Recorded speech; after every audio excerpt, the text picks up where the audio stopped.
नमस्कार, NMF news में आप सभी दर्शकों का स्वागत है। कविता राणा मेरे साथ आज जुड़े हैं, हमारे वरिष्ठ पत्रकार पंकज प्रसून जी।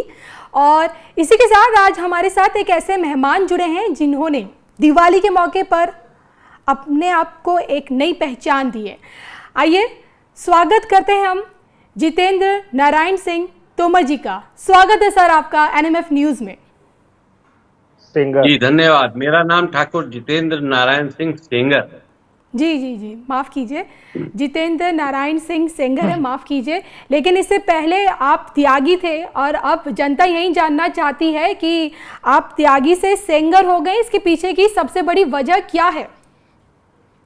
आश्चर्य की बात तो आप लोगों को ये होनी चाहिए कि मैं जब से सनातन धर्म में आया हूँ सनातनी हूँ। ये बहुत बड़ी बात है। हिंदू तो हूं ना जी। जाति बदलने की जहां तक की बात है तो जब मैंने घर वापसी की थी तो दासना देवी मंदिर में मुझे स्वामी नरसिंहानंद जी ने घर वापसी कराई थी।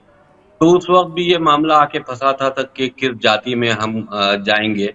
तो एक ऑप्शन ये निकाला गया था कि एक त्यागी फैमिली ने मुझको अडॉप्ट किया था।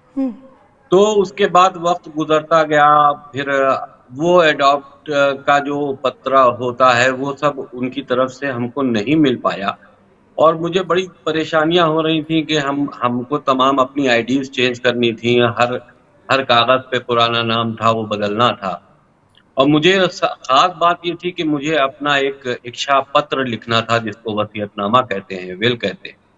तो वो हम लिख नहीं पा रहे थे। तो हमारे एक दोस्त हैं जिन्होंने मेरी बड़ी मदद की। जब मैं धर्म संसद के मामले में हरिद्वार जेल में था तो उन्हीं ने मेरी जमानतें भी ली। जब कोई मेरे साथ खड़ा होने वाला नहीं था वो मेरे साथ खड़े रहे। तो प्रोफेसर हैं वो गुरुकुल कांगड़ी में और उन्होंने जब ये हमारी बात सुनी, प्रोफेसर प्रभात कुमार सेंगर उनका नाम है। तो जब उन्होंने मेरी ये समस्या थी तो उनके अभी पिछले 1 महीने पहले उनके घर में एक प्रोग्राम था, उसमें उन्होंने मुझे बुलाया।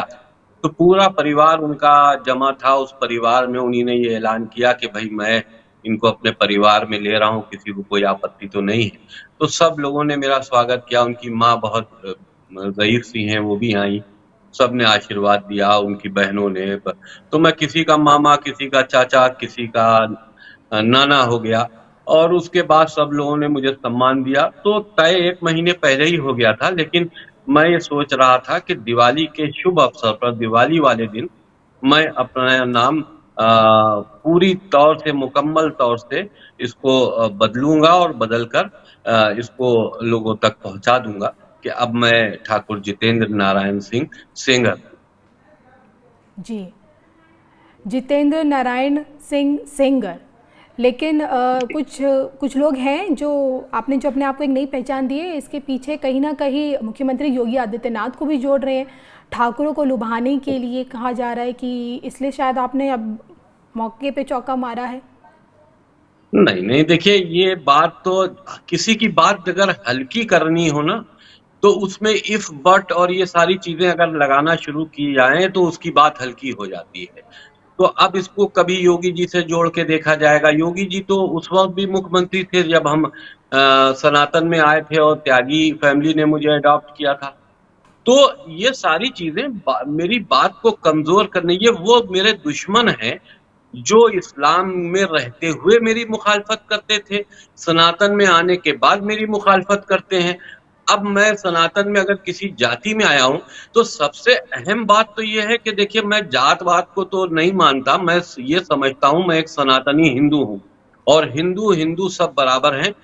और मेरा अपना मानना ये है कि हर जाति का, हर कुनबे का सम्मान होना चाहिए। तो लोग इसको ठाकुरवाद से जोड़ अगर रहे हैं तो क्या ठाकुरों में जाना या ठाकुर जाति को अपना लेना, अगर कोई मुझे न्योता दे रहा है और मैंने उसे अपना लिया तो क्या मैंने गुनाह किया? तो त्यागी परिवार जो भी मेरा है उसका आज भी सम्मान है। त्यागी के साथ कोई भी जाति का हो, यादव हो, कुर्मी हो, वर्मा हो, सारे परिवारों का हम स्वागत करते हैं और सबका सम्मान करते हैं। लेकिन क्योंकि जब सनातन में आप आएंगे तो आपको किसी न किसी जाति को तो स्वीकार करना ही होगा। तो उसके लिए सारी फॉर्मेलिटीज होती हैं जी। तो त्यागी फैमिली में मेरी फॉर्मेलिटीज पूरी नहीं हुई, सेंगर फैमिली में पूरी हुई, तो मैंने अपने को सेंगर लिखा। मैं उस सेंगर परिवार का सदस्य हूँ। प्रॉपर डॉक्यूमेंटेशन में आपको दिक्कत आ रही थी, लेकिन त्यागी फैमिली की तरफ से आपके साथ कुछ जो अन्याय वाली बातें जो सामने रखी हैं कि कुछ चीज़ें जो प्रॉपर नहीं हो पा रही थी प्रॉपर डॉक्यूमेंटेशन दस्तावेज़ों को लेकर, तो क्या ये हम इसे क्या डासना मंदिर के ही महंत यति नरसिंहानंद सरस्वती जी से जोड़ें इसे? क्योंकि यहाँ त्यागी तो आपने त्यागी जो है वो तो उन्होंने आपको दिया है ना। हाँ ठीक है, वो देखिए उस जब हम दासरा मंदिर में गए तब तो हम इस्लाम को फॉलो करते थे जी। इस्लाम के मानने वाले थे। इस्लाम, क्योंकि मेरा परिवार तो ईरान से आया था, ईरान से आकर यहाँ पर हिंदुस्तान में बसा था।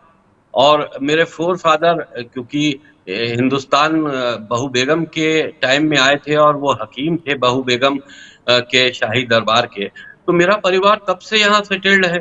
तो अब सवाल इस बात का है कि जब हम वहां गए तब हम मुसलमान थे, उन्हीं ने मुझको पहचान दी, उन्हीं ने सनातन धर्म मेरा रीति रिवाज के साथ सारा पूजा पाठ करके मुझको हिंदू बनाया। तो मेन तो ये है कि उन्हीं ने मुझको हिंदू बनाया। अब आ गया जाति वाला मामला, तो उस वक्त त्यागी फैमिली ने अडॉप्ट किया था। अब जब पत्राचार हमको जो हमें उनसे चाहिए थे, पत्र चाहिए थे, वो नहीं मिल पाए। हम उनके लगातार 2 साल तक हम उनके स्वामी जी के संपर्क में नहीं रहे। वो अपने कामों में व्यस्त रहे, हम अपने कामों में व्यस्त रहे। तो फिर जब हमारे दोस्त जो प्रोफेसर प्रभात कुमार जी हैं, उन्हीं ने हम मुझको न्योता दिया कि भाई आप मेरे परिवार में आ जाइए, क्योंकि मैं जब भी हरिद्वार जाता हूँ उन्हीं के यहाँ रुकता हूँ, वही मेरा खाना पीना रहना सहना देखते हैं। तो जब उन्हीं ने न्योता दिया तो मुझे आपत्ति करने की कोई जरूरत नहीं थी, उनका दिल तोड़ने की जरूरत नहीं थी, क्योंकि उन्हीं ने मुझको जब से मैं सनातन में आया हूँ पूरे परिवार ने मुझको एक परिवार के सदस्य की तरह देखा, जबकि मैं उस वक्त तो त्यागी था। लेकिन जब उन्होंने देखा कि मेरे पेपर कंप्लीट नहीं हो पा रहे हैं तो उन्होंने मुझे खुद न्योता दिया। तो मैंने कहा ठीक है, मैं आपका परिवार का सदस्य तो हूँ ही, क्योंकि उनके एहसानात हैं। तो मैंने कहा ठीक है, मैं पूरी तरह से परिवार में जुड़ जाता हूँ। तो उन्होंने जोड़ा, मैं जुड़ गया। जी बिल्कुल। पंकज जी आप कुछ नहीं, मैं ये कह रहा था कि ये चर्चा मुझे लगता है कि किस जाति में है क्या, इससे मैं इसे काउबेल्ट सिंड्रोम मानता हूं। क्योंकि मैं महाराष्ट्र में रह चुका हूं और वहां हिंदुओं की चाहे कोई भी जाति हो एक दूसरे में शादियां आम बात है, शादी ब्याह कोई सवाल भी नहीं करता, बस हिंदू हैं, हिंदू काफी है इतना। आप दक्षिण भारत में चल जाइएगा तो कुछ जातियों को छोड़कर, लेकिन वहां इंटरकास्ट मैरिज से इस तरह की आपत्ति नहीं जताई जाती जैसे ये जो काउबेल्ट में जताई जाती है। खास करके उत्तर प्रदेश और बिहार यहां ज्यादा है, बाकी जगहों पे आप इतना नहीं देखिएगा। राजस्थान वगैरह कुछ राज्यों में ज्यादा इसे सिंड्रोम। मैं ये मानता हूं कि ये वो इलाके हैं जहां उस रास्ते से मुसलमान आए और उन्होंने ज्यादा लंबे वक्त तक शासन किया।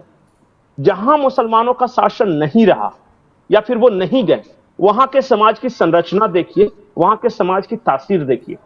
और जहां आप जाति की बात कर रहे हैं ना, ये सेंगर कैसे हो गए, राणा कैसे हो गए, सिंह कैसे हो गए, त्यागी कैसे हो गए। मेरा खुद का नाम पंकज प्रसून है, लोग नहीं बता पाएंगे कि मैं कौन सी जाति कौन से वर्ण से बिलोंग करता हूं। और हमारे परिवार ने हमेशा यह कोशिश किया है कि कास्ट न्यूट्रल कम से कम जरूर रहे। ये मैं बार बार ये बोलता हूं कि ये पूर्वांचली बीमारी, ये बिहार का बीमारी, ये इस तरह के लोगों का जो बीमारी है ना, बहुत मतलब कि सबसे ज्यादा नुकसान अगर इस देश को, मैं धर्म की बात ही नहीं कर रहा हूं, इस देश को, इस समाज को सबसे ज्यादा नुकसान अगर किया है तो इस काउबेल्ट सिंड्रोम ने किया है। अब इनकी ये अगर जितेंद्र जी हैं, अब ये सर्वे भवन्तु सुखिनः सर्वे सन्तु निरामय सर्वे भद्राणि पश्यन्तु करे, सबका कल्याण हो, हर कोई निरोगी रहे, किसी के घर में कोई दुख ना हो, अगर इस सिद्धांत को मान लिया तो ये राणा हो जाए, सेंगर हो जाए, त्यागी हो जाए, क्या फर्क पड़ता है इससे। अगर ये कहते हैं कि नहीं समाज में हिंसा अच्छी बात नहीं है, जो हमारे महापुरुषों ने बताया है ज्ञान की पूजा है, प्रकृति की पूजा है, जो नेचर है वहीं से हम सब प्राप्त करते हैं, अंत में वहीं मिल जाना है, अगर इस सिद्धांत को अपना लिया तो ये क्या फर्क पड़ता है कि कोई राणा हो या सिंगर हो या त्यागी हो या सिंह हो या शर्मा हो, कैसे किन चक्रों में आप पड़े हैं उस नैरेटिव में जो आपको बर्बाद कर रहे हैं। बिल्कुल बिल्कुल, लेकिन जिन लोगों को फर्क पड़ता है वो तर्क तो ये भी देते हैं ना कि सेंगर जी तो लखनऊ से आते हैं, वहां के मूल निवासी हैं। लखनऊ जो कि आपकी यूपी की राजधानी हो गई है, यूपी योगी आदित्यनाथ, और कहा जाता है कि योगी आदित्यनाथ के मुख्यमंत्री बनने के बाद जो ठाकुर समुदाय से कहीं ना कहीं ताकत मिली, और इस बात से भी इनकार नहीं किया जा सकता कि जिस तरह से बड़ी लेवल की पोस्टिंग दी गई ठाकुर समुदाय को, तो कहीं ना कहीं यहाँ पे सेंगर जी को ठाकुर से और ठाकुर से योगी आदित्यनाथ से कहीं ना कहीं कनेक्ट किया जा रहा है सोशल मीडिया में। देखिए, मैं ये कहता हूं नैरेटिव फैलाने वाले फैलाएंगे, जिनको आपको कमजोर करना है ना वो इसी तरह की बातें करेंगे। वो क्यों चाहेंगे कि आप मजबूत हो? आज योगी आदित्यनाथ जी हैं तो ठाकुर समुदाय की ताकत ले लिया, कल अखिलेश यादव थे तो यादव समुदाय की ताकत ले लिया, परसों मायावती थी तो मायावती समुदाय की ताकत ले। इसी नैरेटिव में आप रहिएगा क्या? कल को कोई और आएगा। मैं ये कह रहा हूं कि आप पहचानो कि आपको कमजोर करने वाले कौन कौन से एलिमेंट्स हैं और कौन सा वो शख्स है जो उस एलिमेंट्स को, या कौन से वो विचारधारा है जो उस एलिमेंट्स को हवा दे रहे हैं। जी बिल्कुल।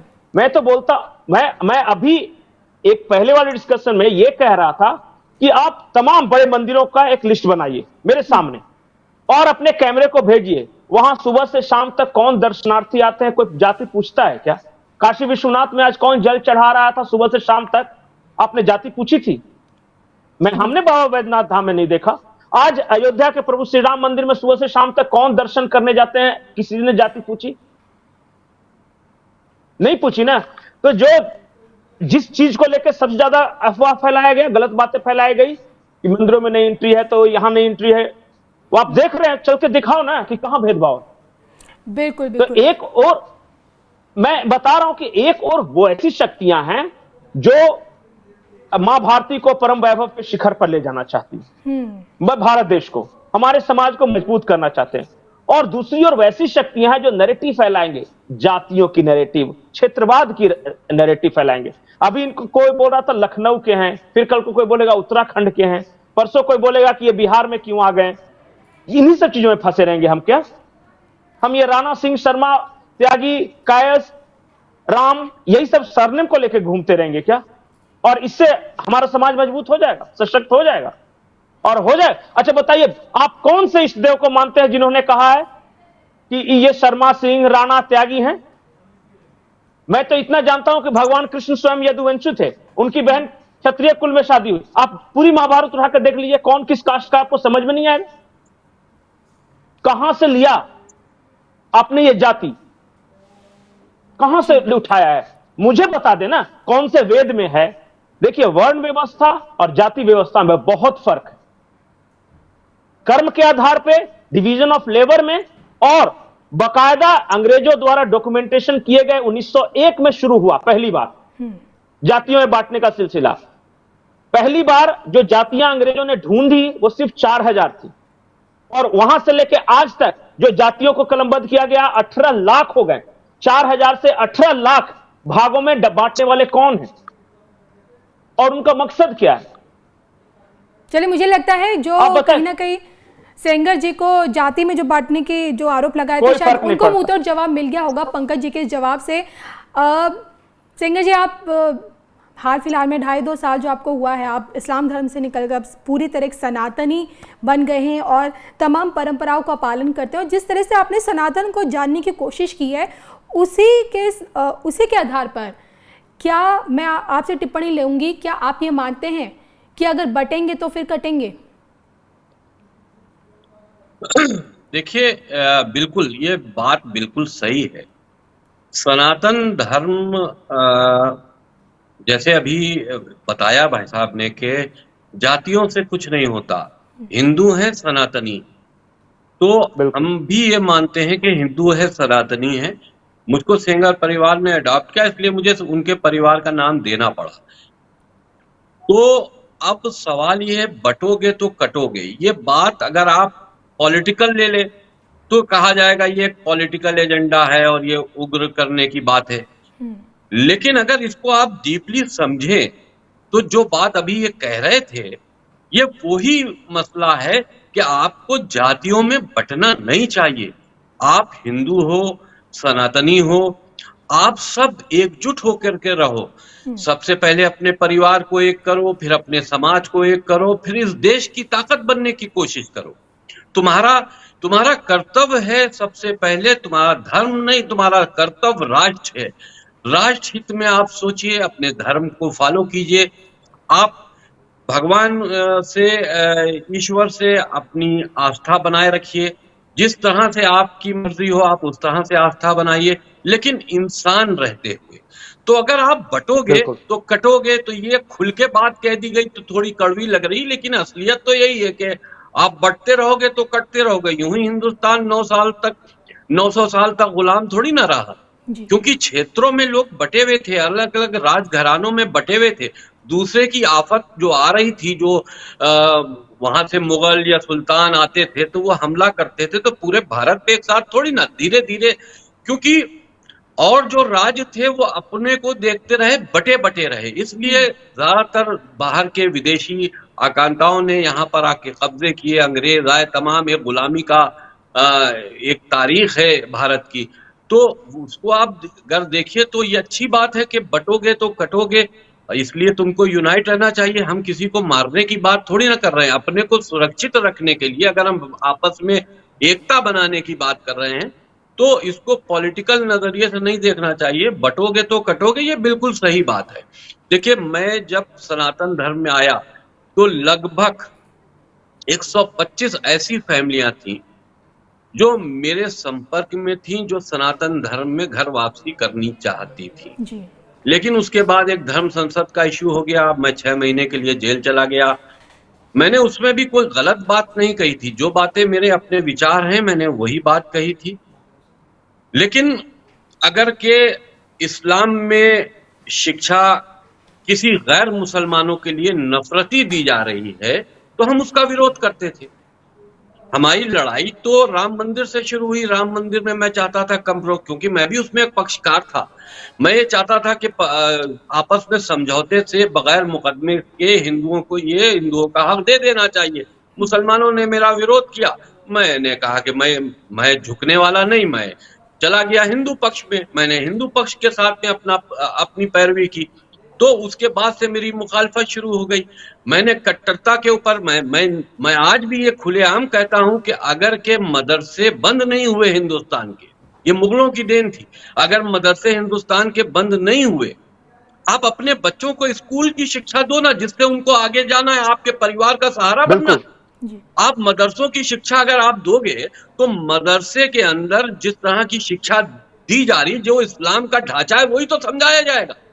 कुरान का विरोध हम इसीलिए तो करते हैं क्योंकि कुरान के अंदर जो शिक्षा है, कुरान इस्लाम का बुनियादी ग्रंथ है। अगर उसको पहले कुरान हमने भी पढ़ा था, लेकिन उस वक्त सिर्फ पढ़ा था, समझा नहीं था। आज जो विदेशी पॉलिसी है वो कुरान को पढ़ा भी रही है और समझा रही है। जब समझोगे तो कट्टरवाद पैदा जरूर होगा, ये मेरा चैलेंज है। मैंने 26 आयतों को जब चैलेंज किया तो उसमें गैर मुसलमानों के लिए ये लिखा, साफ लिखा है, इसको कोई मुल्ला मौलवी डिनाई नहीं कर सकता कि अगर के गैर मुसलमान है तो उससे जिहाद करो, उनका कत्ल करो, या तो उनसे जजिया टैक्स वसूल करो अगर उनको अपने धर्म में रहना। ये तमाम इस तरह के मैसेजेस हैं जो इंसानियत को बांटते हैं। तो मैंने मुसलमानों को समझाने की कोशिश की कि भाई आप इसका प्रचार प्रसार मत करो, ये बच्चों को मत पढ़ाओ, ये जहरीली आयतें हैं। इन आयतों को पढ़कर और समझकर अगर 10 लोगों ने पढ़ा, 2 बच्चे ही इस पर अमल करने लगे तो समझ लिया खतरा पैदा हो गया। तो मैंने इसका विरोध किया। तो जाहिर सी बात है मेरे खिलाफ जान से मार देने के फतवे, आज तक मेरे खिलाफ दाऊद इब्राहिम के यहाँ से लोग मुझे मारने आए क्योंकि मैंने उनके मदरसे सील करा दिए थे।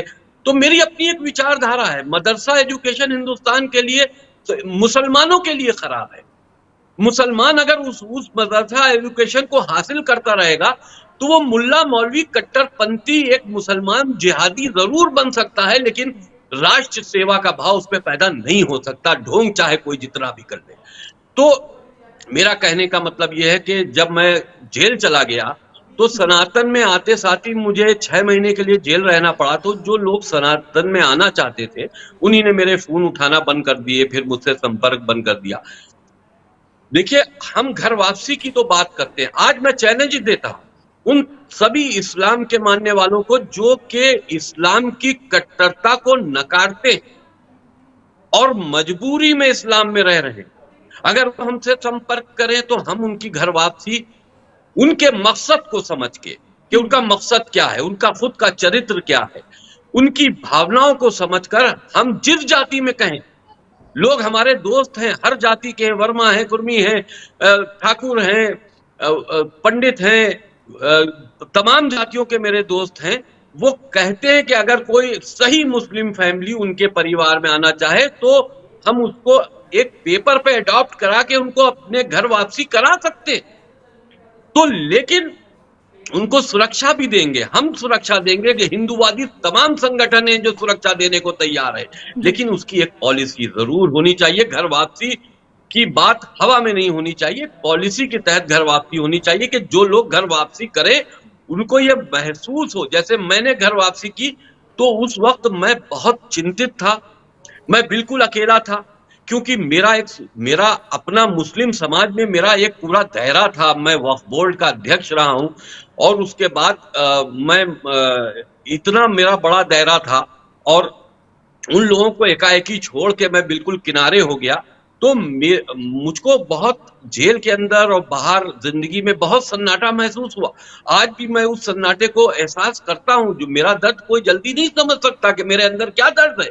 मैं घर की चार दीवारी में सुरक्षित बैठा रहता हूं, बाहर पुलिस का पहरा रहता है, मैं सुरक्षित बैठा रहता हूं, कोई मुझसे मिलने जुलने भी नहीं आता, क्योंकि मुसलमान मुझको छोड़ चुके हैं। हिंदुओं का दायरा अभी हम तक महदूद है, अभी तक हम तक बढ़ा नहीं है, लेकिन फिर भी आज हम फख्र से कहते हैं हम सनातनी हिंदू हैं। अकेले जरूर हैं, वहां वो दायरा नहीं है।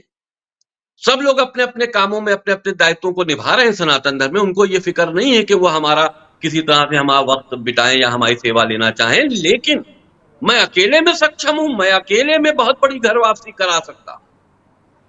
लेकिन सवाल इस बात का है कि इंसान के दर्द को जल्दी कोई समझता नहीं। मेरे दिल के अंदर क्या दर्द है उसको कोई नहीं समझेगा। आज मैं सनातन में हूं, ये मेरे जैसा कोई व्यक्ति होता अब तक टूट के जा चुका होता।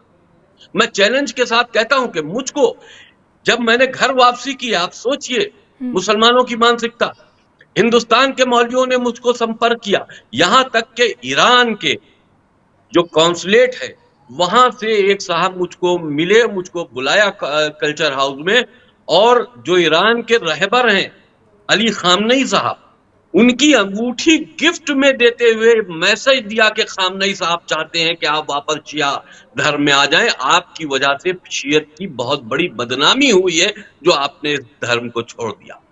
मैंने कहा कि भाई उनसे मेरी सॉरी कह दीजिएगा, माजरत कर लीजिएगा, अब मैं इस्लाम की तरफ पलट कर देखने वाला नहीं हूं, क्योंकि मेरे अपने विचार हैं।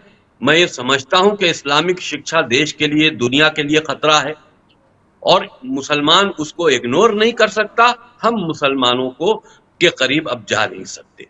तो मेरे अपने सिद्धांत हैं। मैं समझता हूं कि जो ग्रंथ पढ़ाए जा रहे हैं, जिसको कुरान कहा जाता है, वो अगर किसी मुसलमान बच्चे को दिल से वो पढ़ लेगा तो वो आतंकवादी ही बनेगा, देश का नागरिक नहीं बन सकता। ये मेरा चैलेंज है। बिल्कुल। और आप जैसे सनातनी हिंदुओं को दिवाली के मौके पर योगी आदित्यनाथ ने एक बड़ा संदेश दिया कि अब हिंदुओं को बजरंग बली बनने की जरूरत है। पंकज जी, इस पर आप क्या कहेंगे? नहीं, मैं एक बात कह रहा था कि जहां तक मैं बहुत बड़ा कुरान का जानकार नहीं हूं, लेकिन जो भी थोड़ी बहुत मेरी जानकारी है, मैं इस बात पे मेरा स्ट्रांग बिलीफ है, या मैं मानता हूं कोई भी किताब आसमान से नहीं आती, किसी न किसी इंसान ने ही उसे लिखा होगा। अब इस बात को लेकर अगर विवाद करेंगे तो मुझे नहीं पता कि इसका दुष्परिणाम क्या होगा मेरे लिए, लेकिन जिसने भी लिखा हो, उसने अगर 1000 अच्छी बातें लिखी है तो हो सकता है कि उसमें कुछ ऐसी बातें होगी जो कि आज के समाज के अनुसार न हो। और मैंने जिन लोगों से पूछा भी है, बात भी की है, उन्होंने भी मुझे बताया है कि इस्लाम तो राष्ट्र के सिद्धांत को ही नहीं मानता, वो देश नाम की कोई चीज होती है ऐसा कुछ मानता ही नहीं। वो देखिए, अगर आज पाकिस्तान के साथ कुछ हो जाए भारत का, तो आप देखिएगा कि अधिकतर मुसलमान पाकिस्तान के साथ है, इसलिए नहीं कि उन्हें पाकिस्तान से प्यार है, क्योंकि इस्लामी है वहां पे, इस्लाम के बंधु हैं वहां। आपने देखा होगा कि कैसे फिलिस्तीन के मामले पे दुनिया भर के मुसलमान सड़कों पर उतर आते। क्योंकि वहां पे नेशनल मतलब ये जो राष्ट्रवाद का जो सिद्धांत है ना कि देश बनेगा एक जो टिपिकल ज्योग्राफिक बाउंड्री में, ये वहां नहीं मानते इस चीज को। तो इसलिए देशभक्ति की बात आप कर ले कि वो देशभक्ति के बारे में वो बहुत ज्यादा भारत के प्रति मरेंगे, भारत के प्रति जिएंगे, ऐसा नहीं होता वहां।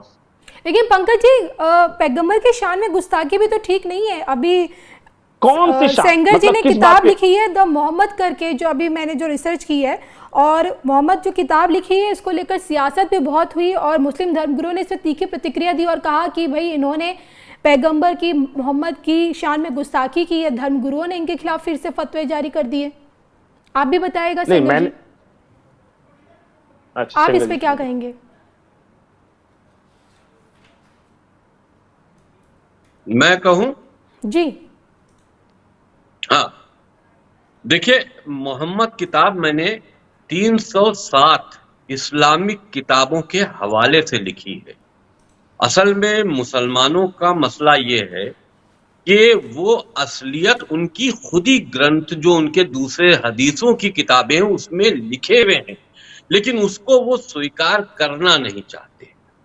तो इस्लामिक ग्रंथ जो उनके हैं, दूसरे हदीसों की किताबें हैं, उन किताबों से मैंने मोहम्मद के चरित्र पे कोई अगर किताब लिखी तो मुसलमान उसके लिए सुप्रीम कोर्ट तक गए थे उसको बैन करने के लिए, लेकिन सुप्रीम कोर्ट ने भी उसको बैन नहीं किया। हमको बोलने की आजादी है, हम किसी को अपमानित करने के लिए कोई बात नहीं बोल रहे। अगर जैसा चरित्र था, जैसा उनकी किताबों में लिखा है, जिसको वो छुपाए रहते हैं, अगर मैंने उसको एक्सपोज कर दिया उस मोहम्मद किताब में, तो इसमें गलती क्या है? मैंने अपनी तरफ से मोहम्मद को कोई गाली थोड़ी ना दी। जो चीज जैसे लिखी थी वो ऐसे मैंने लिख दी। तो अब सवाल ये है कि आपको असलियत स्वीकार भी तो करनी चाहिए। तो मोहम्मद साहब अगर उनको कोई फिरका मानता है, इस्लाम के लोग उनको पैगंबर मानते हैं, हम नहीं मानते। हम नहीं कहते कि वो अल्लाह के पैगंबर थे या मैसेंजर थे, क्योंकि उसका कोई प्रमाण नहीं है, हम नहीं उनको मानते। तो ये मेरे अपने विचार हैं। क्यों? क्योंकि देखिए, अब बात आपने कह दी है, कुरान एक अल्लाह की किताब कही जाती है, जबकि कुरान अल्लाह की तरफ से किताब आई नहीं। मोहम्मद के जमाने में कुरान लिखा ही नहीं गया था। वो तो तीसरे खलीफा के दौर में, मोहम्मद की मृत्यु के 20 साल के बाद तीसरे खलीफा उस्मान ने उस किताब को लिखा और कह दिया ये अल्लाह की किताब है। तो हम उसको कैसे सही मान लें? दूसरी चीज ये कि जब किसी ईश्वर और अल्लाह की तरफ से कोई बात कही जाती है तो वो उसमें किसी धर्म विशेष के लिए नहीं कही जाती, वो क्योंकि सबको ईश्वर ने, जिसको तुम अल्लाह कहते हो, अल्लाह ने तो सबको पैदा किया है, चाहे वो मुसलमान हो, चाहे हिंदू हो, चाहे सिख ईसाई, कोई भी धर्म का हो। धर्म तो दुनिया में आके बने। तो सवाल इस बात का है कि इंसान को पैदा करने वाले के नाम से अगर कोई किताब दुनिया में पढ़ी जा रही है तो उसमें मैसेज इंसानियत के लिए होना चाहिए, ना कि खाली मुसलमानों के लिए। अगर खाली मुसलमानों के लिए है तो जाहिर सी बात है कि फिर वो अल्लाह की किताब नहीं हो सकती। आप बात समझ रही है मेरी जी? अगर अल्लाह की तरफ से कोई किताब आएगी तो वो पूरी दुनिया के इंसानों के लिए आएगी, धर्म जाति को हटाकर। उनके लिए संदेश होंगे, इंसानियत के लिए संदेश होंगे। अल्लाह ये नहीं कहेगा कि जो मुसलमान है वही जिएगा और जो गैर मुसलमान है उसको काफिर समझकर उनसे जिहाद करो, उनको मार दो। उनको किसने पैदा किया? उनको भी तो पैदा तुम्हारे ही अल्लाह ने किया है, या उनका पैदा करने वाला कोई और था? तो जब ऐसी किताबें आएंगी तो उसको कैसे मान लिया जाए कि ये अल्लाह की किताब है, ये अल्लाह का मैसेज है? तो मेरे अपने मतभेद है, मेरे अपने विचार थे, क्योंकि मैंने इस्लाम में पढ़ा है, इस्लाम की किताबों को पढ़ा है। मैं समझता हूं कि कुरान अल्लाह की किताब नहीं है, एक मनगढ़ंत किताब है जिसको पढ़ने से सिर्फ कट्टरता पैदा होती है। एक धर्म को दूसरे धर्म से नफरत करता है, एक इंसान दूसरे इंसान से अगर उस मजहब का नहीं है तो नफरत करने का भाव पैदा होता है, इसलिए मैं उसका मुखालिफ हूं। पंकज जी देखिए, सेंगर जी हो या फिर नुपुर शर्मा हो या फिर अभी महाराष्ट्र एक महंत थे, उन्होंने एक टिप्पणी की थी पैगंबर को लेकर। हाल फिलहाल में डासना मंदिर के पीठाधीश्वर यति नरसिंहानंद जी ने भी टिप्पणी की। तो ये लोग जब सच्चाई बताते हैं, इस्लाम की सच्चाई बताते हैं, हम सनातनियों को इस्लाम से रूबरू कराते हैं, जो इस्लाम को मानने वाले लोग उन्हें समझाने की कोशिश करते हैं कि इस्लाम है क्या, कहाँ उसमें जो चीज़ गलत है। तो जब ये कुछ सच का आईना दिखाते समाज को, तो देश में तब बवाल क्यों मचता, आप मुझे बताइए। नहीं, देश की बात नहीं है, ये पूरी दुनिया में इस वक्त एक विमर्श चल रहा है कि जिसकी वजह से पूरी दुनिया में एक कोलाहल सा है, अशांति सी है, उसका उपाय क्या है। और अलग अलग तरीके के लोग अलग अलग देशों में, कोई स्वीडन में कुरान की प्रतियां जला रहा है, तो कोई अमेरिका में डोनाल्ड ट्रंप सा आदमी को खड़ा कर दे रहा है, वहां राष्ट्रपति बन जा रहा है। भारत में भी इस तरह का विमर्श चल रहा है और पूरी दुनिया की बात, क्योंकि परेशान तो हर कोई है। जो आज मुसलमान है वो भी परेशान है और जो नहीं है वो भी परेशान है कि इसका कैसे करे। अच्छा बताइए, कब तक लड़ेगा, किससे किससे लड़ेगा जी। और हमेशा जंग की हालत में रहेगा। और ऐसा कोई अल्लाह, मैसेंजर ऑफ गॉड या इस तरह कोई इस तरह का फरमान दे सकता है क्या कि तुम हमेशा लड़ाई करते रहो।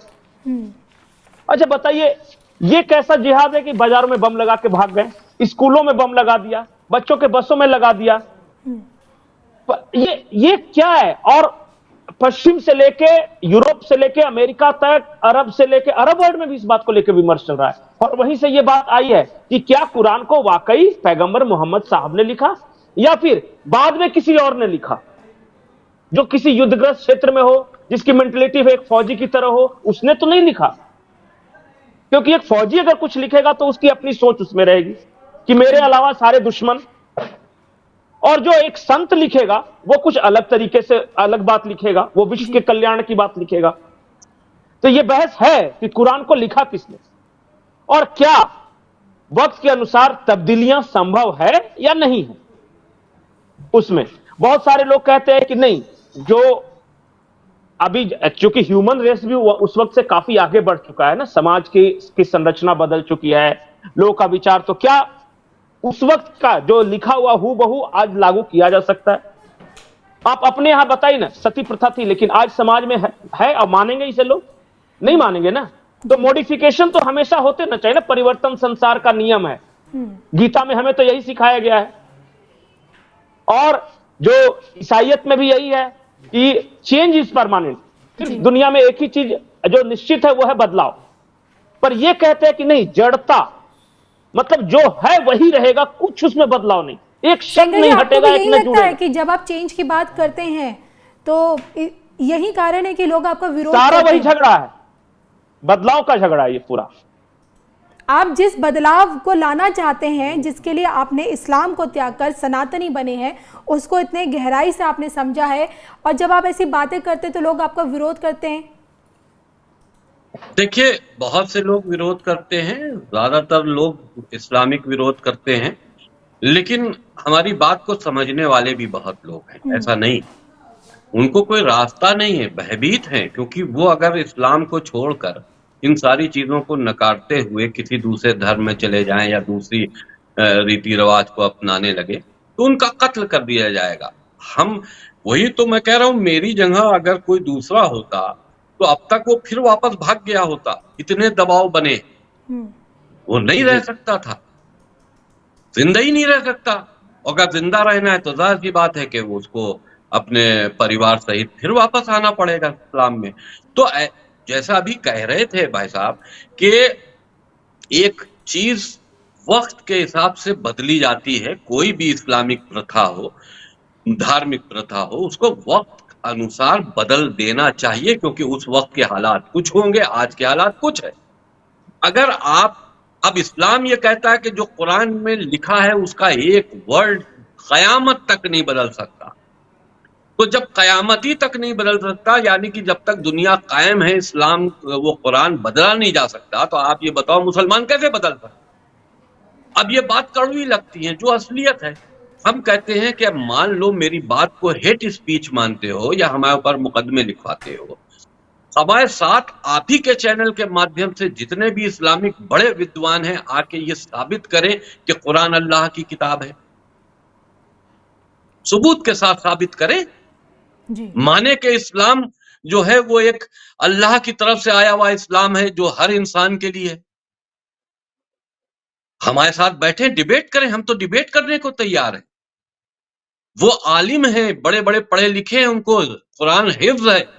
मैंने तो सिर्फ सरसरी पढ़ा है। मैंने जो आज जो चीजों पर रिसर्च की, एक तरह से हम कहें, जिसके तहत मैंने मोहम्मद किताब लिखी। अगर मोहम्मद किताब को आप पढ़िए तो मैंने उस चरित्र को उजागर किया है जिसके नाम से तुम समझते हो कि ये इस्लाम है।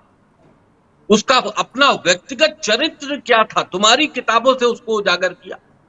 तो सवाल इस बात का है कि मेरी उस किताब का जवाब दो। हमको मारने, हमारी गर्दन काटने, मेरा हाथ काटने और गला काटने से कोई फर्क नहीं पड़े। आप बताओ, ये 26 आयतों का मामला जब मैंने उठाया सुप्रीम कोर्ट में, मैंने रिट दाखिल की, वो खारिज हो गई, लेकिन दुनिया के प्लेटफॉर्म पर वो 26 आयतों का मामला उड़ गया। आज हमसे पहले आप बताओ, क्या इन 26 आयतों के ऊपर चर्चा होती थी? लोग डरते थे 26 आयत की, कुरान की आयत के ऊपर नकारने से। हमने 26 आयतों को नकारा। तो जब हमने नकार दिया तो आज आप सोशल मीडिया पर देखो कितने ग्रुप्स बन चुके हैं एक्स मुस्लिम के, उन्हीं आयतों के ऊपर डिस्कशन शुरू हो गया। हम तो ये चाहते हैं, इस्लाम में बदलाव तभी मुमकिन है जब इस्लाम में सवाल पैदा होंगे, जब आने वाली नस्ल के बच्चे इस्लाम के ऊपर खुद सवाल करेंगे कि ऐसा क्यों है। इसीलिए तो इस्लाम में सवाल मना है कि जो लिखा है वही मानो। आप बोल नहीं सकते, उस पर सवाल नहीं कर सकते। लेकिन अगर हमें इस्लाम के मानने वालों को दुरुस्त करना होगा तो उनके बच्चों के जहनों में इस्लाम में जो लिखा है उस पर सवाल पैदा करना या उस पर बोलना जैसी स्टेज लाकर खड़ी करनी पड़ेगी। जाकिर नाइक देखिए कैसा आग उगलता था, पाकिस्तान में गया, उसकी कितनी फजीयत हो गई जी, क्योंकि पाकिस्तान में उससे सवाल हो गए। जाकिर नाइक कोई स्कॉलर नहीं है, वो बेवकूफ बनाता है। यहां पर उसको लोगों ने, यहां उसके लोग खुद ही, जब उसका प्रोग्राम चलता था उसके खुद के लोग होते थे जो सवाल करते थे, वो अपना उल्टा सीधा जवाब देता था, सनातन को मानने वालों को बेइज्जत करता था। लेकिन जब वो पाकिस्तान गया, जनरल पब्लिक का सामना किया, तो जनरल पब्लिक के बच्चों ने उससे जो सवाल पूछे तो उसका वो जवाब नहीं दे पाया, कोई जवाब नहीं दे सकता। हाँ, ऐसे ही बच्चे हमको अपनी कम्युनिटी में पैदा करने होंगे, इस्लाम के मानने वालों में पैदा करने होंगे जो सवाल करें। वक्त के हिसाब से अगर इस्लाम जैसे ग्रंथ के ऊपर सवाल पैदा होंगे तो मौलवी अपना मुंह छुपाएंगे, क्योंकि उनकी दुकानें फिर दिखेगा कि वो बंद हो रही है। और इस्लाम की कट्टरता अगर सिर्फ खत्म हो सकती है तो अगर बच्चे उस पर सवाल पैदा करने लगेंगे, यानी कि इस्लाम की वो मोनोपोली के सवाल नहीं कर सकते, अगर वो मोनोपोली आप तोड़ दोगे और उस पर सवालिया निशान पैदा कर दोगे तो ये चीजें बदलाव संभव है। जैसा हम चाह रहे हैं कि इस्लाम में बदलाव हो, ये संभव है, और ये इस्लाम के मानने वाले खुद बदलाव लाएंगे, ये और कोई नहीं ला सकता। ये मेरा अपना मानना है, लेकिन हमको उनको बताना चाहिए। आज हम सनातनी हैं लेकिन हम इस्लाम के बारे में लोगों पर बताते हैं, तो मेरा मतलब ही यही है कि समझो इस्लाम क्या है। जब समझोगे तभी सवाल करोगे, और जब सवाल करोगे और मुतमईन नहीं होगे, संतुष्ट नहीं होगे, तो तुमको खुद इस्लाम की असलियत पता चलेगी। जी पंकज जी, मैं ये कह रहा था कि हम हो या फिर जितेंद्र जी हो, ये दोनों कितना भी अच्छी बात कर लेना तो उसका उतना असर नहीं होगा। बिल्कुल इन्होंने अभी अंतिम में वही बात कही जो मैं कहना चाहता था कि ये सवाल वहां से उठने चाहिए। अरब दुनिया में ये सवाल उठने शुरू हो गए हैं। सऊदी अरबिया इस सवाल से जूझ रहा है, पाकिस्तान की बात इन्होंने की। अब मुसलमान जो वहां के जो ज्ञानी लोग हैं, जो उनको पता है कुरान के बारे में, उनसे सवाल पूछ रहे कि ये है तो क्यों है, ऐसा क्यों है, ऐसा सही क्यों है, ऐसा गलत क्यों है। सवाल हमारे यहाँ भी शुरुआत से देखिए ना, शास्त्रार्थ की परंपरा रही है। मैं तो ये बोल रहा हूं कि बौद्ध जो धर्म है, जो गौतम बुद्ध है, उन्होंने भी तो कुछ क्वेश्चंस उठाए होंगे ना, तब तो वो फिर अंदर से कोलाहल हुआ जी। जैन आप देखिए, महावीर जैन जी ने सवाल उठाए हैं। तो हमारे यहाँ तो राजा राम मोहन राय से लेकर महर्षि दयानंद सरस्वती तक चैलेंज करते रहे। जब तक आप एक बिलीफ को चैलेंज नहीं करोगे, उसकी अच्छाइयां बुराइयां पता कैसे चलेगी। वहां चैलेंज करना अलाउड ही नहीं। बिल्कुल, लेकिन अच्छा है या बुरा है, बिल्कुल एक सबसे बड़ा सवाल अब हो रहा है वहां भी। जैसे जैसे जड़ता और जकड़न बढ़ती जा रही है, कुछ लोग हैं जिन्होंने सवाल उठाने शुरू कर दिए हैं। एक्स मुस्लिम्स जो 52 देशों में फैल चुके हैं वो सवाल कर रहे हैं, अरब दुनिया में सवाल हो रहे हैं, पाकिस्तान के अंदर सवाल हो रहे हैं कि आखिर हमारी जहालत की वजह क्या है, आखिर हम इतना क्यों खराब जिंदगी जी रहे हैं, फलाना इतनी अच्छी जिंदगी क्यों जी रहा है। आप जो जन्नत के सपने दिखाते हैं कि जन्नत में ये होगा, कुछ लोगों ने धरती पे ही उस जन्नत को कैसे उतार के रखा है जी। आखिर पाकिस्तान के लोग पानी के जहाजों में भर भर कर यूरोप की तरफ क्यों जा रहे हैं बेहतर जिंदगी की तलाश में, वो जिंदगी हम यहां क्यों नहीं बना सकते किसी भी इस्लामिक मुल्क में। तो ये सवाल जब होने शुरू हो गए, देखिए मैं इतना तो मेरा फर्म बिलीफ है और मैं मानता हूं कि इंसान जो रेस खुदा ने, गॉड ने, भगवान ने जो बनाया है, ये अपना सेल्फ मॉडिफिकेशन में सक्षम है, ये अपना बदलाव खुद करते हैं। हो सकता है कि इस पूरे मानव जाति का एक तबका जो कि इस्लाम हो वो जकड़न में हो, लेकिन देखिएगा वो बदलाव करेगा और अंदर से बदलाव होगा। आज न कल ये होना है, निश्चित है ये। कब तक आप उसको डरा के, धमका के, तलवार दिखा के, राइफल गोली बंदूक दिखा के बंद रखोगे, कब तक आवाजें दबाओगे। महिलाओं की बात हो, वहां जो बराबरी के अधिकारों की बात हो, या फिर हिंसा के प्रति जो उनमें विरक्ति का भाव, बहुत सारे मुसलमानों को मैं ऐसा जानता हूं जो नहीं पसंद करते हिंसा को, उनको नहीं पसंद मारकाट, वो खुद बुराई करते हैं कि नहीं ये बम बारूद ये सब बेकार की बात नहीं होना चाहिए। तो उनके सवालों का जवाब कौन देगा? होगा, निश्चित तौर पे होगा। बिल्कुल, आज एक जितेंद्र जी निकले हैं, नियम ही है जी जी मैं कह रहा हूं, एक जितेंद्र जी निकले हैं, कई हजार निकलेंगे देखिएगा, और उनके अंदर से निकलेंगे और सवाल करेंगे ये।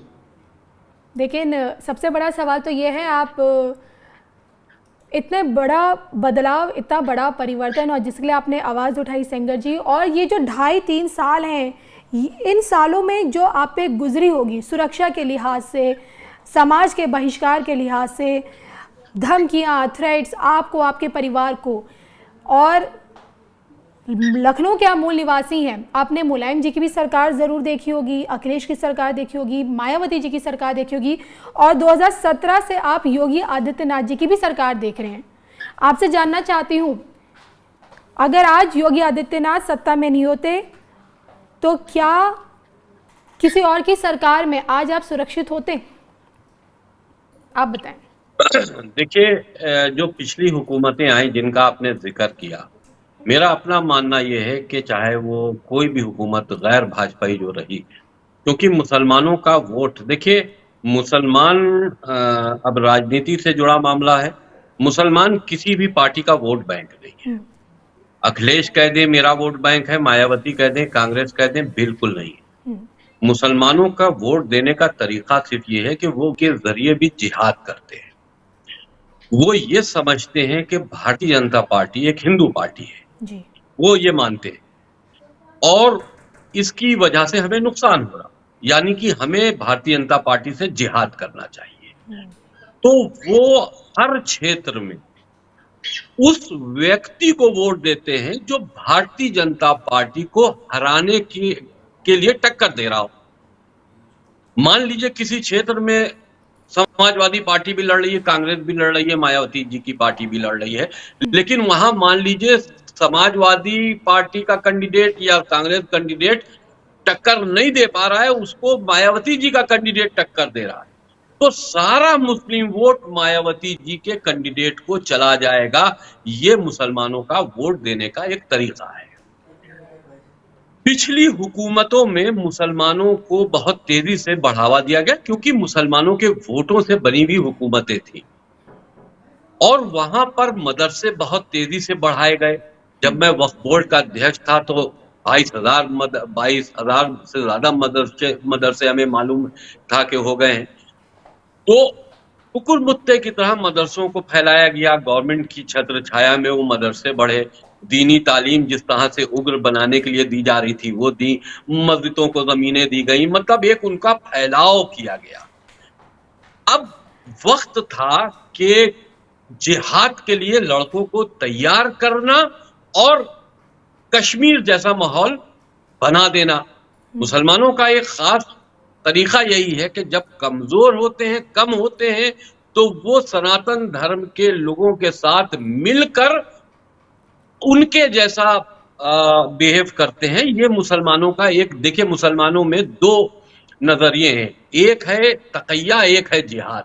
तकैया उसको कहते हैं कि अगर तुम्हारी ताकत कम हो, तुम्हारी संख्या कम हो, तो तुम काफिरों के साथ मिल जाओ, उनके जैसे हो जाओ, बस अपने अल्लाह को अपने अल्लाह का दामन थामे रहो और बाकी उनके जैसे हो जाओ। जब तुम्हारी ताकत बढ़ जाए, तुम्हारी संख्या बढ़ जाए, तो उन काफिरों से जिहाद करो। ये दो पहलू है, तकैया और जिहाद। तो तकैया ये होता है कि जो आज मैं खुले तौर पे कहता हूं कि उत्तर प्रदेश का मुसलमान, क्योंकि आज योगी जी की सरकार है, तो तकैया कर रहा, डरा हुआ है, क्योंकि उसके जो नाजायज इरादे, जायज इरादे, अगर तुम्हारे राष्ट्र के लिए, प्रदेश के लिए, समाज के लिए अच्छे इरादे, तो उसका कोई विरोध नहीं करता, ना करेगा। लेकिन अगर नाजायज इरादे, तो वो चीज जो फैला हुआ, तो जब ताकत इनको धीरे धीरे मिलने लगी, तो एक पोजीशन ये आ गई कि अब उत्तर प्रदेश में वर्चस्व इनका कायम हो जाएगा। वहां पर यह हुआ कि वहां सरकार बदल गई, योगी जी की सरकार आ गई। अब इनका पूरा प्लान फेल हो गया। आज मुसलमानों के साथ योगी जी की सरकार में कोई जुल्म हो रहा? जो गलत एक्ट कर रहा है, जो ज्यादती कर रहा है, चाहे वो हिंदू हो या मुसलमान, कानून सबके लिए बराबर है और सबके लिए काम हो रहा है। लेकिन जो जिहादी मूवमेंट थे वो एकाएक ही थम गए, क्योंकि उनको लगा कि अब हुकूमत हमारी अगर हम जिहादी मूवमेंट करेंगे, दंगा फसाद करेंगे, हिंदुओं के साथ मारपीट करेंगे, तो हमारे साथ सख्ती से निपटेगी, हमारे घर खुद जाएंगे। सबसे ज्यादा खौफ तो योगी जी के बुलडोजर से पैदा हो गया। तो ये तमाम मानसिकता जो लोगों में गई, तो इसीलिए आज हम ये समझते हैं कि जो हुकूमत काम कर रही है, ये हुकूमत रहे या किसी की भी हुकूमत रहे, राष्ट्र के लिए, देश के लिए, समाज के लिए काम करना चाहिए। धर्म जाति को अगर आप बढ़ावा देकर काम करोगे, किसी मजहब का वोट लेकर अगर आप किसी दूसरे मजहब को टारगेट करोगे, तो ये ना आपके समाज के लिए अच्छा है, ना हुकूमत के लिए अच्छा है और ना इस देश के लिए अच्छा है। बिल्कुल। हाल फिलहाल में आपकी एक तस्वीर काफ़ी वायरल हुई सोशल मीडिया में, आपके पीठाधीश्वर धीरेन्द्र शास्त्री जी के साथ, और आपको भी मालूम है कि हिंदू राष्ट्र की मांग वो एक लंबे समय से करते आए हैं, और अब एक यात्रा वो बड़ी लंबी निकाल रहे हैं, और उस यात्रा में जो वो यात्रा निकाल रहे, हिंदू एकता का नाम दिया है। 158 किलोमीटर की पैदल यात्रा निकालेंगे, छतरपुर से ओरछा के राजा राम मंदिर तक निकालेंगे, और इस मौके पर उन्होंने बम भी फोड़े। तो मौलाना तौकीर का जवाब आया कि दिवाली का असली उद्देश्य तो रोशनी और खुशियाँ बांटना है, ना कि ध्वनि और वायु प्रदूषण करना। तो जब किसानों पर पराली जलाने को लेकर सख्ती की जा रही है और जुर्माना लगाया जा रहा है, तो पटाखों पर भी इसी तरह की रोक लगनी चाहिए। देखिए, जहां तक के तौकीर रजा की बात है, ये बकवास करता है। बहुत सी ऐसी चीजें हैं। अब बकरीद में आप बकरा क्यों काटते हो? कितनी गंदगी होती है और कितना गोश्त का मिसयूज होता है, आपको नहीं काटना चाहिए। तो दूसरा, एक दिवाली खुशी का त्योहार है पड़ा, और जो धीरेन्द्र शास्त्री जी ने जो यात्रा निकाली है, जब मैं उनके पास गया था, तो उन्हीं ने इस यात्रा में मुझे भी शामिल होने का न्योता दिया था। मैं भी जाऊंगा उनके पास में, और मुझको, मेरे लिए सौभाग्य की बात है कि जगत गुरु रामभद्राचार्य जी ने मुझको दीक्षा दी। जब मैं उनके पास मिलने गया, उन्हीं ने खुद कहा कि मैं आपको दीक्षा दूंगा, और उन्होंने मुझे दीक्षा दी। तो मैं अपनी जो वसीयत, विल, इच्छा पत्र जो मैं लिख रहा हूँ, वो मैं कुछ दिन में प्रकाशित करूंगा। तो उसमें सारी चीजों का मैंने जिक्र किया है। बहुत से ऐसे राज हैं जो हमने खोले हैं उस इच्छा पत्र में, और मैं उसको जल्दी, क्योंकि मैं अपना नाम ही नहीं तय कर पा रहा था कि मैं सनातन में क्या हूँ, मेरी पहचान क्या है, वही हम तय नहीं कर पा रहे थे। तो उसके लिए हम थोड़ा सा रुके हुए थे, इंतजार कर रहे थे, और दिवाली का ये दिन हमने रखा था कि इस दिन हम अपनी पहचान पूरी दुनिया को बताएंगे। तो देखिए, धीरेन्द्र शास्त्री जी जो काम कर रहे हैं, वाकई सनातन के लिए अच्छा काम कर रहे हैं। उनके लिए भी तमाम आवाजें उठती रहती हैं कि साहब ढोंगी हैं, और वो साहब सबसे बड़ा आरोप लगता है कि हिंदुओं को जगाने के नाम पर मुसलमानों के खिलाफ भड़का रहे हैं। मुसलमानों के खिलाफ भड़काने का कोई मतलब ही नहीं है। मुसलमान एक ऐसा कटीला दरख्त है कि जिसको देखकर ही समझ लिया जाता है ये बबूल लगी है।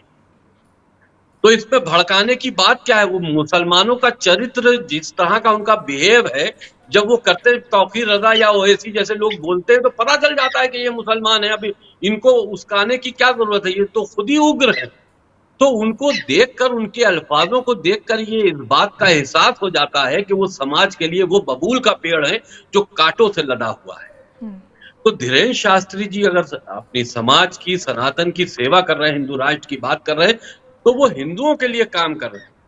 और जाहिर सी बात है कि जो कट्टरपंथी मानसिकता रखने वाले जो मुसलमान हैं, जो उनके मुल्ला हैं, वो कभी नहीं चाहते कि हिंदुओं के लिए कोई आगे बढ़े या हिंदुओं को जागरूक करे या हिंदुओं को इकट्ठा करे। वो कभी नहीं चाहते। तो कहीं ना कहीं वही चीज है कि बात को कमजोर करने के लिए कुछ ना कुछ उसमें ऐब लगाकर ऐसी टिप्पणी कर दो कि उस मिशन को कमजोर किया जा सके। अब धीरेन्द्र शास्त्री जी की जो यात्रा है उसको जाके रोक तो नहीं सकता ना तौकीर। अब उस पर ऐसा कमेंट्स कर देगा कि वो विवाद के उसके ऊपर बातचीत होने लगे। तो ये सारी रणनीतियां हैं जो पर्दे के पीछे बैठकर ये लोग करते हैं।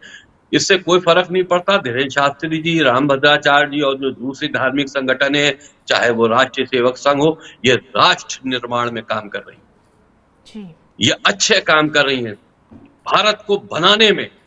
एक उजड़े हुए भारत को, जो इन लोगों ने लूट लूट कर भारत को बर्बाद कर दिया था, भारत को बनाने में जो हुकूमत है, चाहे वो योगी जी की हो, चाहे प्रदेशों में दूसरे मुख्यमंत्रियों की हो, या देश के प्रधानमंत्री नरेंद्र मोदी की हो, ये एक ऐसी हुकूमतें हैं जो वाकई देश के लिए काम कर गई। नेहरू जी को हुकूमत कहां से मिली, आप बताओ? नेहरू जी प्रधानमंत्री तो उनको सौगात मिली, क्योंकि वो आजादी की लड़ाई में शामिल थे, उनको उसका तोहफा मिल गया। इंदिरा जी को हुकूमत कैसे मिली? इंदिरा जी को परिवार से मिल गई, क्योंकि उनके बाप प्रधानमंत्री थे, लिहाजा उनको मिल गई। लेकिन अगर आज की तारीख में कोई प्रधानमंत्री है और देश दुनिया में उसकी बात सुनी जाती है, लोग उसमें सुनने में चाव रखते हैं, वो चाहते हैं कि भारत के प्रधानमंत्री की बात सुनी जाए, विश्व में कहीं भी जाएं, या हमारी देश की जो ताकत है जिस तरह से बढ़ रही है, तो नरेंद्र मोदी जी की जो प्लानिंगें हैं उसके तहत बढ़ रही है ना। हमको तो देश के लिए सोचना चाहिए। कौन आदमी देश के लिए काम कर रहे हैं, इसलिए हम उनको चाहते हैं। योगी जी प्रदेश के लिए काम कर रहे हैं, या योगी जी जैसे और मुख्यमंत्री, चाहे वो किसी पार्टी के लिए हो, लेकिन अगर देश, अपने प्रदेश के लिए, अपने समाज के लिए और कानून को स्थापित करने के लिए अगर कोई पहल कर रहे हैं, अच्छे काम कर रहे हैं, तो हमें उनका समर्थन करना चाहिए। और जहां तक के धार्मिक बातें हैं, तो जो हमारे सनातनी धर्मगुरु हैं, वो सब धर्म के लिए काम कर रहे हैं और करना चाहिए। धीरेन्द्र शास्त्री का आप समर्थन करते हैं, हिंदू राष्ट्र का भी आप समर्थन कर रहे हैं, लेकिन पॉसिबल कैसा है, पहले ये समझाइए मुझे। 17 करोड़ मुसलमान। एक सेकंड जी बताइए पंकज जी। मैं ये कह रहा हूं कि आप बार बार ये क्यों कह रही हैं कि हिंदू राष्ट्र का समर्थन करते हैं? भारत है, पूरी दुनिया का देख लीजिए, जिस देश में जिस धर्मावलंबियों की संख्या ज्यादा है वो ऑटोमेटिक वो देश है। जैसे अमेरिका क्रिश्चियन स्टेट है, ब्रिटेन क्रिश्चियन स्टेट है, अरब के लोग मुस्लिम देश हैं। लेकिन पंकज जी, भारत के पासपोर्ट में रिपब्लिक ऑफ इंडिया है ना। तो हाँ, तो वो रिपब्लिक ऑफ चाइना हो सकता है, रिपब्लिक ऑफ पाकिस्तान हो सकता है, लेकिन पाकिस्तान तो इस्लामिक मुल्क है ना। तो पाकिस्तान में तो इस्लामिक लिखा हुआ है ना। नहीं, उन्होंने अपना नाम, क्योंकि देखिए क्या होता है ना कि वो पैदा हुए थे तो वो अपने बाप का नामकरण करना उनके लिए जरूरी हो जाता था कि कैसे, मतलब अपनी पहचान के लिए। लेकिन जो ओरिजिनल देश हैं वहां देखिए ना, यूनाइटेड स्टेट्स ऑफ अमेरिका लिखा हुआ है, लेकिन यूनाइटेड स्टेट्स ऑफ अमेरिका बाकायदा क्रिश्चियन राज्य है वो। आप बनाना क्या है, इसको कैसे बना देंगे? मतलब 80% जनसंख्या जहां हिंदुओं की है, उसको आप कैसे बना देंगे? वो हिंदू राष्ट्र ऑलरेडी है, ये हिंदू राष्ट्र चाहते हैं, हिंदू राष्ट्र बनाना है। अरे भाई, भारत हजारों सालों से हिंदू राष्ट्र है। आधिकारिक तौर पर घोषणा संत समाज मांग कर रहा है। हाँ ठीक है ना, ठीक है ना, आधिकारिक तौर पे घोषणा की बात है ना। दुनिया में बताइए कौन सा ऐसा देश है जो कि सेकुलर देश है? आप बताइए। दुनिया में या तो क्रिश्चियन देश है, या मुस्लिम देश है, या बौद्ध देश है, या ईसाई देश है, या कम्युनिस्ट कंट्री है। यही है ना। इकलौता ऐसा भारत है कि इसका कोई कैटेगरी ही नहीं है। मतलब कि ये इकलौता ऐसा मुल्क है जिसकी कोई पहचान नहीं है। सेकुलर कोई पहचान है क्या? वो हिंदू है, मुस्लिम। देखिए, मैं अगर हिंदू धर्म में पैदा लिया तो मैं हिंदू हूं, कोई मुसलमान में पैदा लिया तो मुसलमान है। ये सेकुलर क्या होता है? वो न हिंदू है, न मुसलमान है, न सिख है, न ईसाई है, हर धर्म के बीच में खड़ा एक ऐसा आदमी है जिसके हमारे यहां तालियां बजाते हैं। ये वो है? वो क्या है? वो बताइए ना। एक मैं बताऊं, इस देश में सिर्फ एक ही परिवार था, वो सेकुलर था। उसकी ना कोई जाति थी, ना धर्म थी, ना कोई पहचान थी। उसने सबको अपने में लपेट दिया, अपने रंग में रंग दिया। और समझ रहे होंगे मैं किस परिवार की बात कर रहा हूं जी, बिल्कुल। क्योंकि उसकी खुद की तो कोई पहचान थी नहीं। सिंगर जी समझ चुके होंगे जी। हाँ, उस परिवार की कोई पहचान नहीं थी, तो सब उसने कह दिया कि सारा भारत मेरी तरह ही रहेगा, मिक्स ब्रीड। अरे भाई, भारत में ऐसा है ही नहीं। भारत में कोई हिंदू है, कोई मुस्लिम है, कोई सिख है, कोई ईसाई है, कोई जैन है, कोई बौद्ध है, कोई पारसी है, एक ही मिक्स ब्रीड है। और उसने कह दिया कि पूरा देश मिक्स ब्रीड के नाम से जाना जाएगा। ऐसा होता है क्या? और इसको जब तक उनके परिवार का राज था या जब तक उनका इन्फ्लुएंस था, नहीं होने दिया। आज न कल ये होना है। सिर्फ एक दस्तावेज ही तो साइन करने हैं ना, बाकी तो ऑलरेडी सब कुछ है ही। हो जाएगा, वो भी हो जाएगा। लगता है सिंगर जी? हाँ, बिल्कुल बिल्कुल सही कह रहे हैं। मैं इनकी बात से पूरी तरह से सहमत हूँ। भारत एक हिंदू राष्ट्र था, हिंदू राष्ट्र है। रही बात कागजों में लिखे जाने की, अगर हमारे धर्मगुरु इस बात का को कह रहे तो इस पर एक विचार तो होना ही चाहिए। और हिंदू राष्ट्र तो है ही, बिल्कुल सही कह रहे हैं। सेकुलरिज्म कुछ कोई चीज नहीं, ये तो बहुत बड़ी बीमारी है, जो कैंसर से ज्यादा बड़ी बीमारी है सेकुलरिज्म। सेकुलर अगर आदमी हो गया तो वो कहीं का नहीं है, ना अपने परिवार का है, ना अपने परिवार की सुरक्षा करने लायक है, ना समाज की सुरक्षा करने लायक है, ना देश की सुरक्षा करने लायक है, ना अपने धर्म की सुरक्षा करने लायक है। या तो मजबूरी में कहता है कि हम सेकुलर हैं, और या डर के मारे कहता है हम सेकुलर हैं क्योंकि वो सक्षम नहीं है किसी की मदद करने के लिए, तो वो अपने को सेकुलर कहता है। ये सेकुलरिज्म बहुत बड़ी बीमारी है जो सनातन को खाए जा रही है। लिहाजा आप धार्मिक रहिए। कोई धर्म बुरा है क्या? क्या सनातन धर्म बुरा है जो आप अपने को सेकुलर कहते हैं? सनातन धर्म में क्या कमी है? आप अपने को सनातनी हिंदू क्यों नहीं कहते? अगर आप सेकुलर आप क्यों हैं? आप अगर हिंदू हैं तो सेकुलर कैसे हो सकते हैं? मैं इस चीज को और स्पष्ट रूप से कहिए ना, बताता हम हिंदू हैं जी। मैं स्पष्ट रूप से कहता हूं, देखिए, धर्म का मतलब क्या है? जो भी धारण करने योग्य है वो धर्म। पिता का धर्म, बेटे का धर्म क्या है? यही हमारे यहां धर्म का मतलब। राजा का धर्म क्या है? राजधर्म उसको बोलते हैं। जो भी अपनाने लायक चीज है वो धर्म है। आप बोल रहे हैं कि धर्म निरपेक्ष है, मतलब ये धर्म को नहीं मानता है, मतलब जो भी अपनाने लायक चीजें उसका वो बहिष्कार करता है। आप धर्म सापेक्ष होना चाहते हो या धर्म निरपेक्ष होना चाहते हो? सेकुलरिज्म का मतलब इन्होंने बताया धर्म निरपेक्ष, जो कि जो भी आपका कर्तव्य, मैं धर्म का मतलब कर्तव्य से मानता हूं, पितृधर्म पिता का कर्तव्य, राजधर्म राजा का कर्तव्य, बेटा धर्म बेटे का अपना धर्म है। हम बार बार ये बोलते हैं कि जो भी धारण करने योग्य है, मतलब उसके लिए, बेटे के लिए जो धारण करने योग्य है वो बेटे का धर्म माना गया। ये कहते हैं कि धर्म निरपेक्ष बन जाओ। बाप को बाप नहीं मानो, पत्नी को पत्नी नहीं मानो, स्त्री को स्त्री के साथ संबंध बनाओ, पुरुष का पुरुष के साथ संबंध बनाओ, लड़का लड़की का कपड़ा पहने, लड़की लड़के का कपड़ा पहने, कुछ नहीं मान लो, मतलब बर्बाद हो जाओ। यह है इनका सेकुलरिज्म, यह है धर्म निरपेक्षता। जबकि इस देश के अधिकतर लोग धर्म सापेक्ष हैं। धर्म सापेक्षता की बात होनी चाहिए, जो कि भारत के पावन धरा साधु संतों की रही है, और संतों की जुबान से निकली बात सत्यता की कसौटी पर भी उतरी है। और आपसे जानना चाहूँगी मैं कि जितेंद्र जी, आपसे ही जानना चाहूँगी कि रामभद्राचार्य से आप मिले, और मेरी भी एक बार उनसे भेंट हुई है, और हाल फिलहाल में उनकी जो प्रेडिक्शंस है, पॉलिटिकल प्रेडिक्शन बड़ी करेक्ट जाती है। उन्होंने अभी कहा कि भाई 27 का चुनाव योगी आदित्यनाथ ही जीत रहे हैं। आप क्या सोचते हैं? देखिए, हमारे गुरु हैं, और जब मैं उनसे पहली बार मिला, उनके चरण छूने का हमें मौका मिला, और उन्होंने मुझे गले लगा के खुद कहा कि हम कल तुम्हें दीक्षा देंगे। और उन्हीं ने मुझको सुबह सुबह तुलसी पीठ पे ले आकर दीक्षा दी। तो बहुत अच्छे इंसान हैं। उनकी मतलब उनके व्यक्तिगत तौर पे अगर आप उन्हें देखें तो बहुत भोले हैं और बहुत अच्छे हैं। मतलब हम कल्पना नहीं कर सकते कि आज भी इतने अच्छे लोग हैं। उन्हीं ने मुझसे खुद ये बात कही चलते वक्त कि जितेंद्र जी, तुमको मेरी कसम है, गवाह हैं उनके वहां पे लोग, ये कहा कि तुमको मेरी कसम है, जब भी तुम पर कोई मुसीबत पड़े मेरे पास आ जाना, तुमको मेरी सौगंध है। कौन आदमी करता है ऐसा? तो मैंने तो अपनी जो विल लिख रहा हूं उसमें मैंने लिखा है, क्योंकि वो मेरे गुरु हैं, तो मेरी जब चिता में अग्नि जिसको मैंने देने के लिए अधिकृत किया, उसके बाद जो मेरी अस्थियों का विसर्जन किया जाए, तो मैंने ये उसमें लिखा है कि हमारे गुरु हैं रामभद्राचार्य जी, अगर उनका स्वास्थ्य उनको इजाजत दे तो स्वस्थ हो, तो उनके हाथों से ही मेरी अस्थियों का विसर्जन हो। तो मैं बड़ा इमोशनल हूं उनके लिए। और धीरेन्द्र शास्त्री जी के पास जब हम अपने पास गए तो उन्हीं ने भी अपना स्टेज मुझसे साझा किया और मुझे आशीर्वाद दिया, अपना नंबर दिया, और मुझे जो वो निकाल रहे हैं अपना जो प्रोग्राम है उसका, उसमें भी आने का न्योता दिया।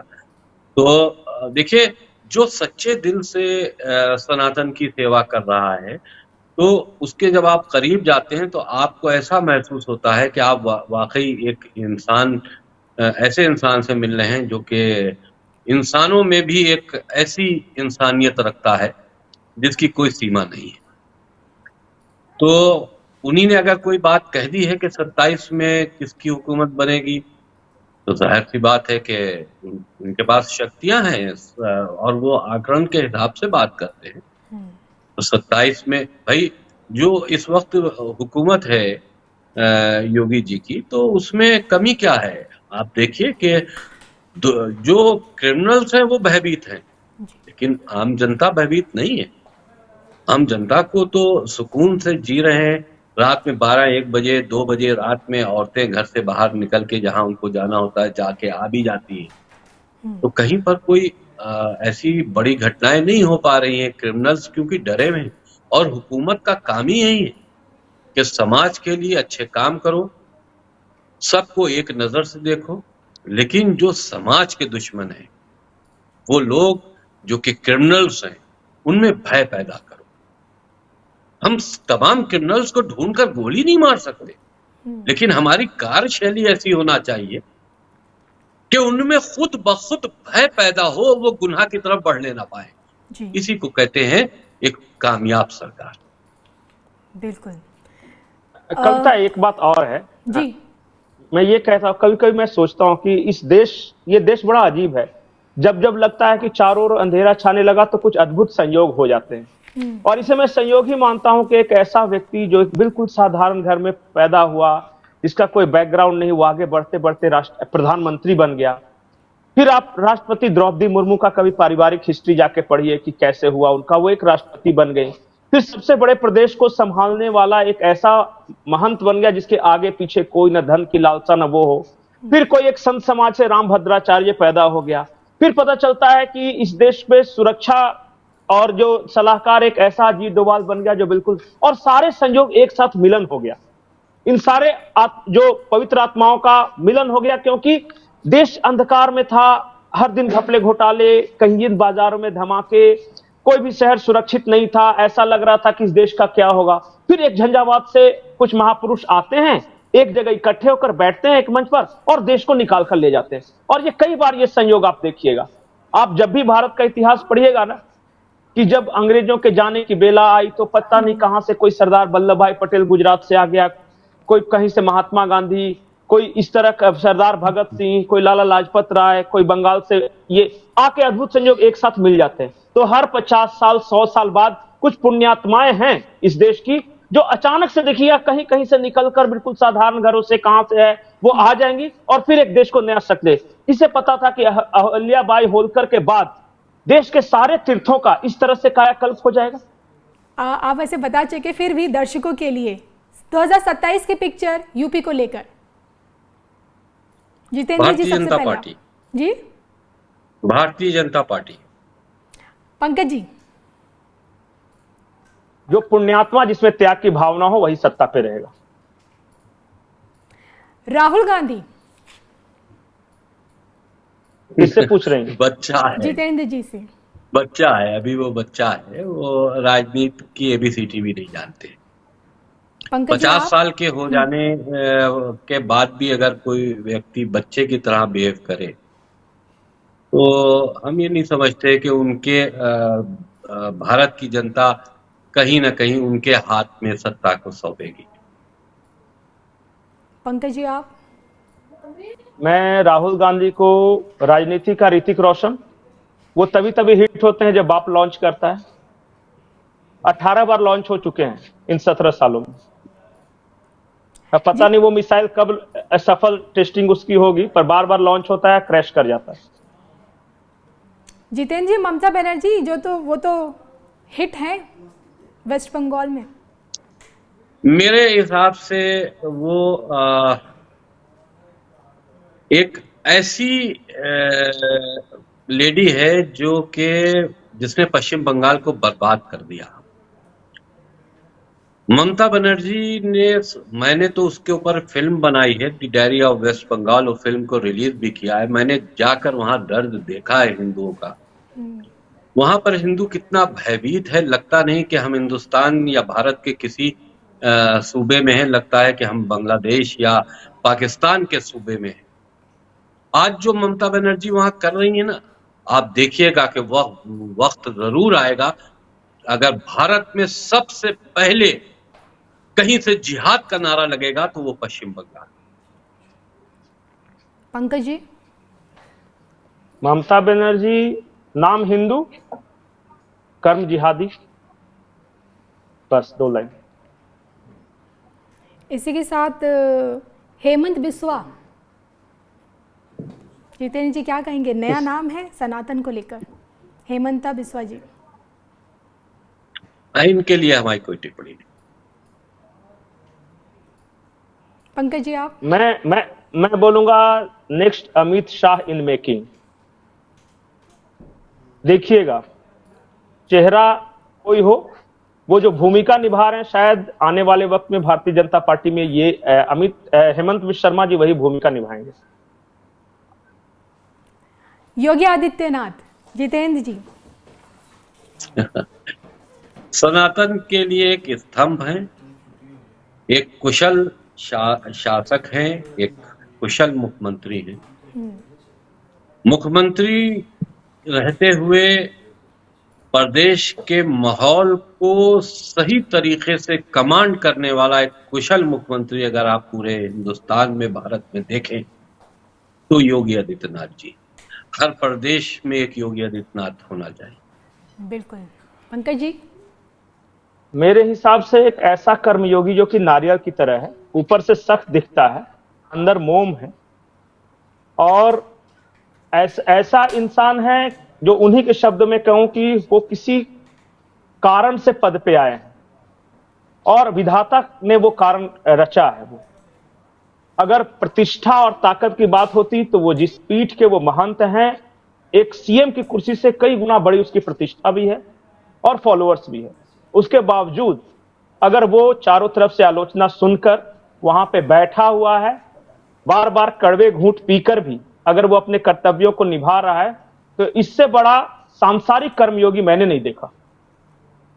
चलिए, कर्मयोगी की बात हुई है, देश के कर्मशील प्रधानमंत्री नरेंद्र मोदी जी, आपसे जानना चाहूंगी जितेंद्र जी आखिरी। मेरा ख्याल से नंबर देने की सीमा समाप्त हो जाती है अगर आप नरेंद्र मोदी जी की बात करें। ऐसा प्रधानमंत्री ना अभी तक गुजरा है, ना आने वाले वक्त में हम ये समझते हैं जल्दी देखने को मिलेगा। उस आदमी ने जो देश के लिए किया है, आप देखो कि वो एक असली संत की तरह काम कर रहा है, जो सिर्फ देश के लिए काम कर रहे हैं। तो आज हमारा देश अगर विश्व शक्तियों में अहमियत रखता है और उसको मान्यता दी जाती है, तो उसका श्रेय सिर्फ नरेंद्र मोदी जी को जाता है। और तारीफों का मतलब कोई उनको अंक देने का कोई मतलब नहीं है, शायद अंक उनके लिए कम पड़ेंगे। मैं उनको भारत का सरताज मानता। पंकज जी, आपके मन की बात। मुझे ऐसा लगता है कि सैकड़ों सालों में एक ऐसे विरले पैदा होते हैं। कभी कृष्ण हुए होंगे पैदा, कभी राम हुए होंगे, कोई गांधी पैदा हुआ हो, कोई बुद्ध पैदा हुए हैं। हम सौभाग्यशाली हैं कि हमारे युग में, हमारे जीवन काल में एक मोदी पैदा हुआ है। आज से 50 साल बाद, 60 साल बाद जब आप पढ़ेंगे तो भारत, आजाद भारत का इतिहास 2 हिस्सों में पढ़ाया जाएगा, before Modi and after Modi. देखिएगा। चलिए, तो इसी के साथ इसे समाप्त करते हैं। पंकज जी, आपका भी बहुत बहुत शुक्रिया, और इसके साथ जितेंद्र नारायण सिंह सेंगर जी, आपका भी बहुत बहुत शुक्रिया हमसे जुड़ने के लिए। नमस्कार। Thank you.